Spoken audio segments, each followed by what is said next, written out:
ભરૂચના હાસોડ તાલુકાનું ઇલાવ ગામ આઝાદી પછી પ્રથમ વખત સમરસ જાહેર થયું છે ત્યારે ડેપ્યુટી સરપંચની ચૂંટણી યોજાઈ હતી, જેમાં ડેપ્યુટી સરપંચની પણ બિનહરીફ વરણી કરાઈ હતી।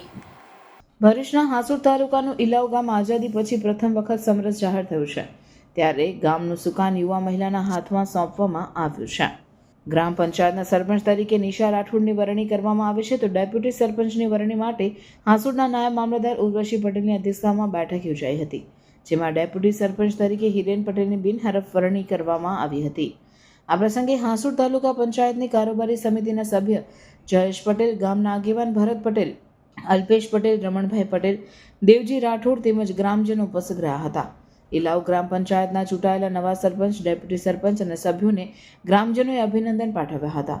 આ પ્રસંગે ગામની નવી ચૂંટાયેલી બોડીએ ગામના વિકાસના દાવા કર્યા હતા। હું નિશાબેન જિગ્નેશભાઈ રાઠોડ બોલું છું।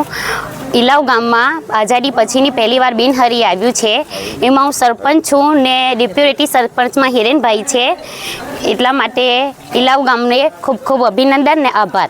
ઇલાવ ગામમાં આ વર્ષે ગ્રામ પંચાયતની જે ચૂંટણી હતી એમાં સમરસ થયું છે અને સરપંચ તરીકે નિશાબેન રાઠોડ ચૂંટાયેલા છે।